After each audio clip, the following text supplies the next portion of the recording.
두 기자님은 어딘가에서 보물선이 발견됐거나 돈 되는 뭔가가 널려 있는 곳이 있다면 어떻게 하시겠습니까? 일단은 가고 봐야죠. 구경은 하러 갈 것 같아요. 일단은 뭐 네. 주위 상황 좀 살펴야 되겠죠. 자, 그렇다면 두 분 다 지금 당장 남미로 떠나시기 바랍니다. 아, 남미. 남미? 근데 이거는 뭐 영화 같은 일이잖아요. 실제로 그런 일이 있어요. 베네수엘라의 작은 어촌 마을 구아카. 지난 9월 이후 구아카 해변의 모습은 이렇게 달라졌습니다. 어떻게? 뭐야? 왜 이래? 어우, 사람들 봐. 엄청 몰려가네. 이게 뭐 많다. 주민들이 구아카 해변으로 몰려든 이유. 지난해 9월 해안가를 산책 중이던 주민 라레스가 주운 이것 때문이었습니다. 뭐? 뭔가 반짝이는데 이게 뭐지? 라레스가 바다에서 주운 건 다름 아닌 보석. 보물선이네. 이후 라레스가 바다에서 보석을 주었다는 소식이 마을 전체에 퍼지면서 구아카의 주민 약 2천 명이 해변으로 몰려들었던 겁니다. 와, 뭐 진짜 바다에서 보석들이 떠밀려 온 거예요? 그러면 한두 개가 아니라? 라레스가 보석을 발견한 뒤로도 금반지, 은팔찌, 보석이 박힌 장신구 등이 발견. 대부분의 주민이 모두 일명 보물 찾기에 성공할 정도로 많은 양의 보물이 떠밀려 왔고요. 이 중 일부 주민들은 보석을 약 160만 원에 판매했다고 전해졌습니다.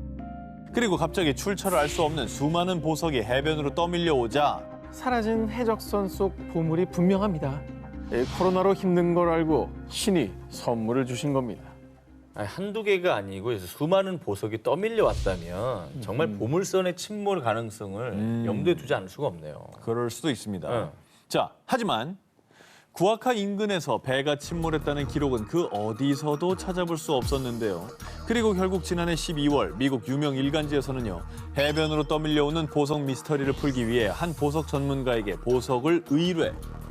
이 보석은 20세기에 가공된 것으로 당시 베네수엘라에서는 좀처럼 보기 힘든 고품질의 금으로 만들어졌습니다. 제조 시기, 장소 확인을 위해 추가적인 정밀 분석이 필요하지만 일단은 베네수엘라에서 만들어진 것은 아닌 것 같다고 전했습니다. 코로나 끝나면 바로 너다. 갈 데 많네요. 악마의 주전자에 들어가신 다음에 주전자 들어가서 이제 뚜껑 하나 하고 꺼내서 SNS에 올리고 거리로 떠나겠습니다. 여러분, 공화나 전설이 아닙니다. 보석이 밀려오는 베네수엘라의 한 마을. 대체 이 보석들은 어디서 온 걸까요? 인도 우타라칸드주의 히말라야 산맥 해발 약 5,000m에 위치한 루프쿤드 호수에는요. 눈이 녹은 여름에만 볼 수 있는 아주 미스터리한 풍경이 있습니다. 뼈예요? 진짜 뼈같이 생겼다. 뼈예요? 유골이에요? 루프쿤드 호수에 묻혀 있는 것은 무려 약 800구의 유골. 이곳은 1942년 삼림 순찰대가 발견한 이후 일명 해골 호수라고 불리고 있는데요. 유골이 809? 네. 저기 인신공양 하던 데인가요? 아니 왜 호수에 이렇게 많은 유골이 있는 겁니까? 이 해골 호수에 유골을 두고 수많은 인류학자들은요. 870년 전 인도의 왕과 신하들이 눈보라를 만나 떼죽음을 당한 겁니다.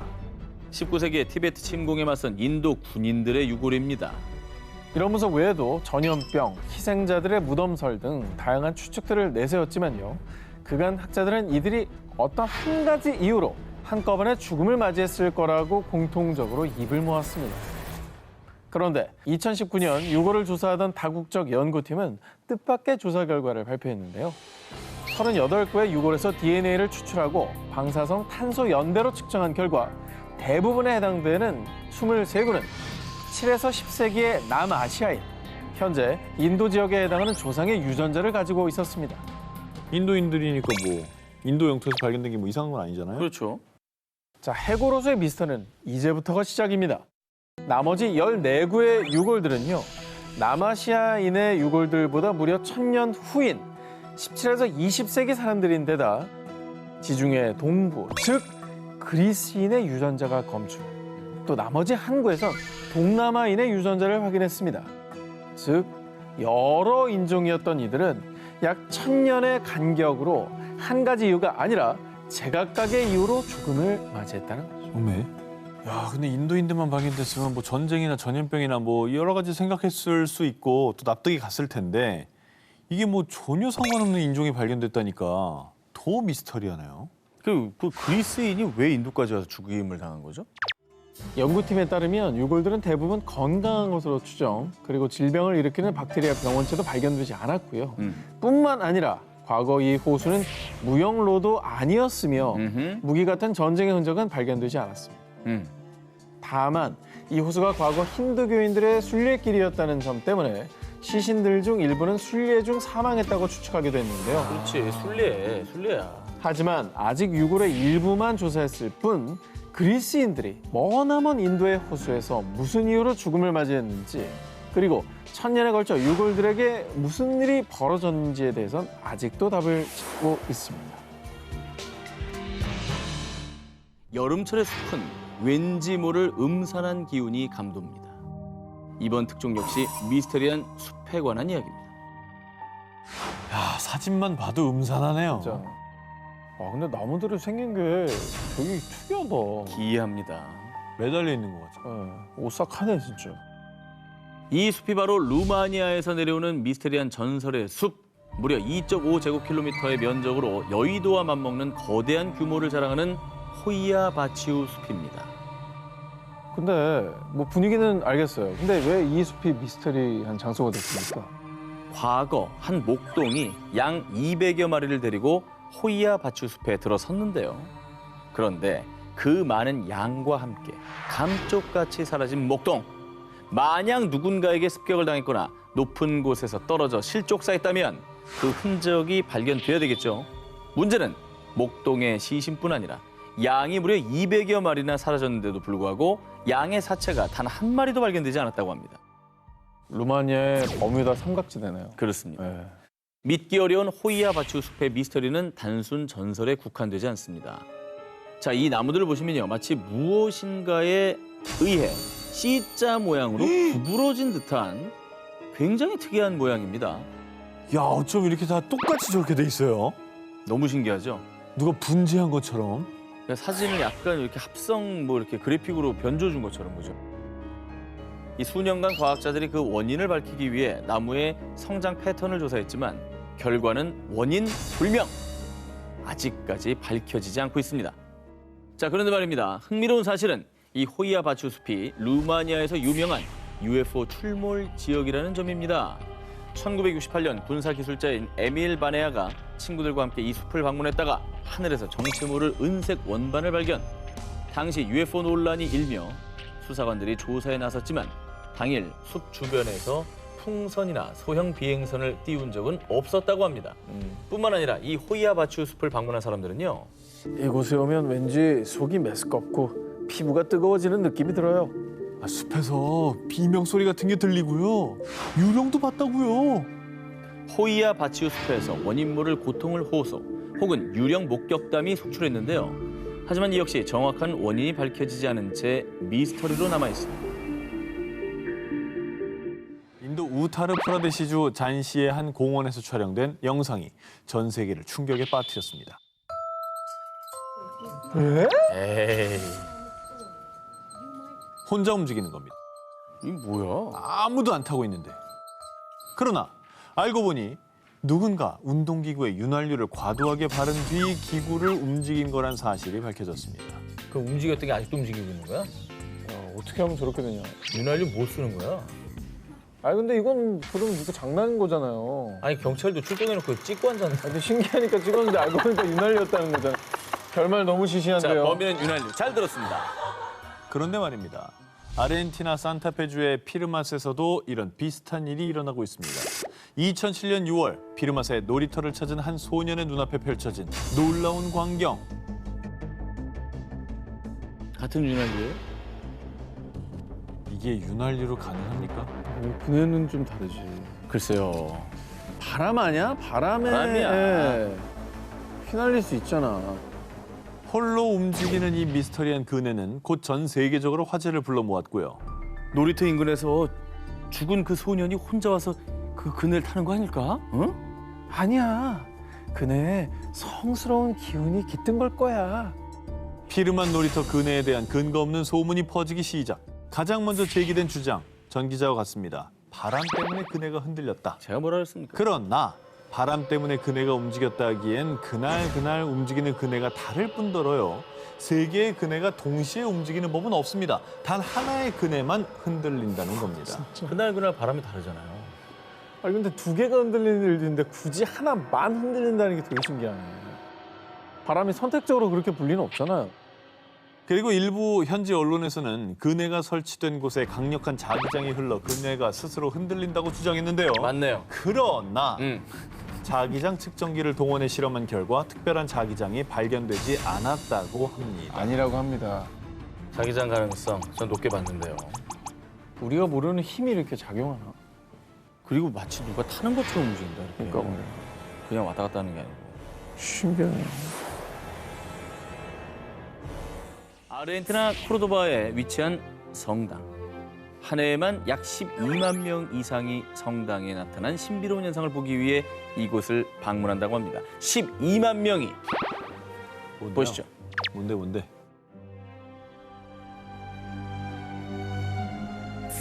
자, 어떻습니까? 뭐였어요? 뭐가 있었어요? 신비로운 현상이 나타나지 않습니까? 못 봤나 봐. 뭔 그걸 신비로운 모르셨어요? 현상이 있었어요? 사람들이 성당을 방문하는 이유는 오묘한 빛을 띤 특별한 성모상 때문입니다. 분명 성모상이 있었는데 없어졌어요. 분명히 존재했던 성모상의 형체가 가까이 다가서면 감쪽같이 사라지는 겁니다. 아, 그 얘기였구나. 멀리서 봤을 때 보였고. 멀리선 보이죠. 가운데 초록색 바탕 말하는 거죠? 특수장치 3D? 인위적으로 구현한 게 아니라요. 성모상이 위치한 벽감엔 아무것도 존재하지 않았고요.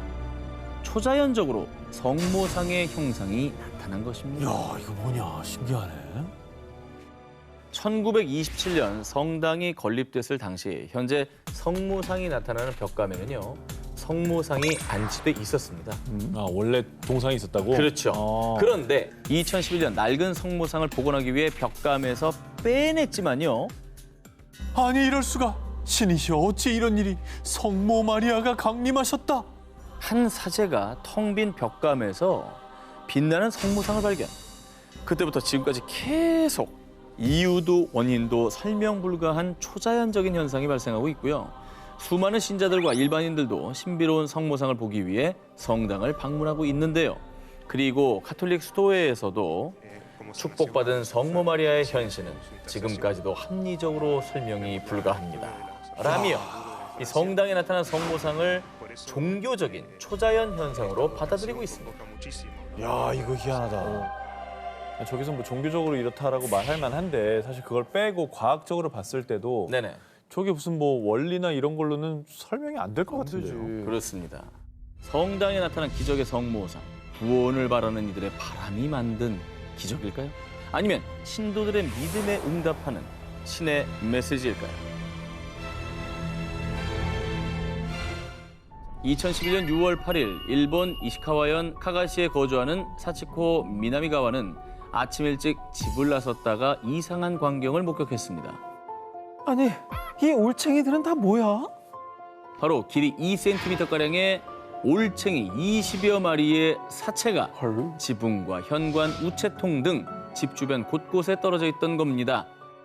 아니, 혹시 뭐 새벽에 무슨 뭐 태풍이나 뭐 토네이도 이런 게 불어가지고 근처에 연못에 있던 뭐 올챙이들이 다 휩쓸려갖고 날아온 거 아니에요? 태풍에. 우리도 예전에 뭐 중국의 해산물비 소개했고요. 세르벨 개구리비를 소개해드린 적이 있으니까 그때 뭐 돌풍이나 태풍, 토네이도는 다양한 원인들을 추측한 바 있죠. 아하. 일본에서 발견된 올챙이도 마찬가지로 이렇게 기상현상에서 떠밀려 갔다가 여기서 떨어진 게 아닐까요? 자, 그런데 말입니다. 이 올챙이가 발견되기 전날 밤부터 당일 아침까지 해당 지역은 태풍, 토네이도는커녕 소낙비조차 내리지 않은 아주 맑고 화창한 날씨였습니다. 게다가 마른 하늘에서 올챙이비가 내리는 괴현상이 이번이 처음이 아니었습니다. 뭔가 떨어지는 소리가 들려서 나와보니까 자동차 위에 올챙이들이 죽어 있었어요. 2년 전인 2009년 6월에도 인근 지역인 일본 이시카와현 나나오시와 하쿠산시에서 3차례에 걸쳐 떨어져 죽어있는 올챙이 100여 마리가 발견됐습니다. 이후에 올챙이비는 북쪽의 토호쿠 지방, 남쪽의 큐슈까지 전국적으로 확산. 그런데 이때도 2011년과 마찬가지로요. 해당 지역에 태풍이나 토네이도는 없었습니다. 아니, 올챙이가 어떻게 날아다녀? 못 나르죠. 개구리도 못 나르는데. 전국적으로 일어났으면 누군가 장난으로 보기에도 사실 말이 안 돼요. 그렇죠. 전국적으로 이런 일을 누가 벌일까요? 자, 좀처럼 풀리지 않는 미스테리한 올챙이 비 현상에 대해 일각에서는 백로가 새끼에게 먹이를 주려고 올챙이를 물고 가는 도중에 떨어진 겁니다. 라고 주장도 했지만요. 일본의 한 동물원 관계자는 수백 마리의 올챙이가 일제히 같은 장소에 떨어지는 것은 말도 안 되는 일이라며 반박했습니다. 그렇지, 백로가 한 100마리씩 물고 가는 것도 아닐 테니까. 백로 100마리가 하나당 한 마리씩 물고 간다 해도 그러다 쳐요. 새끼 주려고. 동시에 떨어뜨리진 않을 거 아니에요. 말이 안 되잖아요. 여전히 미스테리로 남아있는 일본에서 내린 올챙이 비. 대체 이 올챙이는 어쩌다 하늘에서 떨어지게 된 걸까요? 아프리카 남서부 나미비아 공화국의 나미부 사막. 이곳의 원주민 킴바족 사이에서 전해지는 이야기가 있습니다. 그것은 독을 품은 땅속의 용이 숨을 내쉰 숨구멍이요. 마치 누가 컴퍼스로 그린 듯 지름 2m에서 15m에 이르는 수천 개의 원이 있는 나미부 사막의 페어리 서클입니다. 저게 이거 신기하다. 우리가 그 중동판 나스카 라인 빅서클에 대해서 소개한 적이 있는데 그거는 이제 정체불명의 인공 구조물이었는데 그렇죠. 이것도 그럼 혹시 누가 만든 거예요? 저거를 아닙니다. 나미부 사막의 페어리 서클은 마치 살아있기라도 하듯 비가 온 뒤 사막에 풀이 자라기 시작하면 그때 나타나는데요. 진짜? 기묘한 건 서클 안에는 그 어떤 식물도 자라지 않는다는 겁니다. 아, 저게 저렇게 돼 있어요? 가까이 보면? 그렇습니다. 아니 저 서클은 그냥 누가 선 그어놓은 것 같이 돼 있네. 무슨 구조물이 있는 게 전혀 아니네요. 와, 근데 저게 풀도 안 잔다는 거 너무 웃긴다. 자, 심지어 이 페어리 서클은 크기가 점차 커졌다가 다시 줄어들고 결국엔 사라져버리고 맙니다. 그럼 막 누가 뽑진 않았을 거야, 저 사막 한가운데. 페어리 서클이 생기는 이유가 도대체 뭐예요, 그러면? 자, 그동안 수많은 과학자들이 다양한 가설을 제기했는데요. 그중 유력한 첫 번째 가설, 바로 기후설입니다. 나미부 사막의 페어리 서클은 식물이 물을 얻기 위해 스스로 만든 패턴입니다. 2013년 남아공 케이프타운 대학의 마이클 크레이머 교수는요. 건조한 기후 속에서 부족한 물을 차지하기 위해 식물들이 치열한 경쟁을 벌인 결과 물을 공급받지 못한 식물이 시들어 죽고 사라진 것이라고 주장했습니다. 자, 근데 기후 때문이라고 하기엔 근거가 좀 부족한 게 네. 사막은 많거든요. 음흠. 그러니까 뭐 사하라 사막, 고비 사막 여러 사막들이 있는데 그렇지. 굳이 이 사막에서만 페어리 서클이 나타난다. 이거 믿기 어렵거든요. 자, 그래서 두 번째 가설을 보여드리겠습니다. 흰개미설. 예, 나미부 사막에 페어리 서클이 있는 곳에 항상 흰 개미가 있었습니다. 2013년 독일 함부르크 대학의 노르베르트 유르겐 교수는요. 흰개미가 식물의 뿌리를 갉아먹어 식물이 시들면서 아무것도 자라지 않는 페어리 서클이 발생. 그리고 흰개미가 점차 외부로 식물의 뿌리를 갉아먹어 나가면서 서클이 더 넓어진다고 주장했습니다. 야, 이거는 그럴 수도 있겠네요. 그치. 이렇게 말하면. 흰 개미 때문에 집도 무너지고. 개미집도 크고. 네. 하지만 아직 단정하긴 이릅니다. 나미부 사막의 페어리 서클은 왜 하필 원형인지, 왜 원과 원 사이의 거리가 일정한지 정확한 이유는 밝혀지지 않은 건데요. 그리고 2014년 호주 아웃백의 사막에서도 나미부 사막과 유사한 페어리 서클을 발견. 어허. 독일 괴팅엔 대학교의 슈테판 게친 교수가 이를 조사한 결과 흰개미가 사막의 페어리 서클을 만드는데 직접 관여하지는 않았습니다. 호주의 페어리 서클이 있는 지하에서는 풀을 자라지 못하게 할 만한 흰개미 집단이 발견되지 않았다고 합니다. 야, 너무 신기하다. 아니 이렇게 되면 진짜 용의 손구멍이라는 말이 제일 차라리 설득력 있어 보이죠? 네, 그게 더 맞는 말 같기도 해요. 숨이 뜨거우니까 풀이 안 자란다고. 드넓은 사막의 미스테리 스팟은 또 있습니다. 지난 5월 국제우주정거장에 체류 중이던 유럽 우주국 소속 프랑스 엔지니어 토마스 페스케가 일명 사하라의 랜드마크를 촬영해 SNS에 공개. 우주에서 이곳을 육안으로 볼 수 있다고 밝혔습니다. 바로 여기입니다. 이건 또 뭡니까?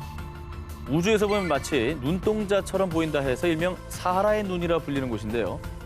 그게 도대체 얼마나 크면 저렇게 보인다? 진짜 신기한 게 저게 우주에서 찍었는데 저 사이즈인 거면. 그렇죠. 와, 얼마나 큰 거야. 움푹 팬 원형 형태인데 지름이 무려 약 40km입니다. 여의도에서 인천공항까지의 거리와 비슷한 셈인데요. 워낙에 크다 보니 정작 현재에서 육안으로는 제대로 확인 불가. 자, 사람들은 사하라의 눈의 실체를 알지 못하다가요. 1965년 미국의 우주선인 제미니 4호가 우주에서 지구를 돌던 중 사하라 사막 서부의 모리타니에서 포착, 거대한 사라의 눈, 그 실체가 드러난 것입니다. 야, 이제 하늘에서 저걸 처음 봤을 때, 저 사진을 처음 전송받아 봤을 때 되게 기괴했겠네요. 그렇죠. 이거는 도저히 인위적으로 조성할 수 있는 그런 규모는 아닌 것 같네요. 이게 원형으로 또 움푹 패였다고 했잖아요. 네네. 그러면 어떤 그 거대한 뭐 운석 같은 게 떨어진 흔적 운석. 이렇진 않을까요? 자, 보통 운석의 분화구는요, 중심부가 솟아오른 형태이지만 사하라 사막의 눈 중심부는 평평한 데다가요, 만약에 운석이 충돌했다면 열과 압력으로 인해 광물의 성질이 변하는 변성암이 발견돼야 정상입니다. 하지만 사하라의 눈 인근에서 운석 충돌로 인한 변성암은 발견되지 않았습니다. 그러면 큰 규모의 지각 운동 중에 화산도 있잖아요. 화산. 네. 아, 근데 이거 너무 평평한 데잖아요. 그래, 좀 그렇긴 해. 자, 여러분, 화산이 분출했다면 이 지형이 어떤 암석으로 되어 있겠습니까? 화강암, 현무암 뭐 이렇게. 그렇죠. 우리가 학생 때 과학 시간에 배운 대로라면 화산 분화구가 있는 지역에 화산암이 발견되는 게 상식입니다. 하지만 사하라의 눈 인근에서는 화산암이 거의 발견되지 않았습니다. 그럼 그것도 아니라는 얘기네. 그러면 어떻게 된 거야? 사막에서 포착된 미스터리한 원형들. 과연 그 출생의 비밀은 언제쯤 밝혀질까요?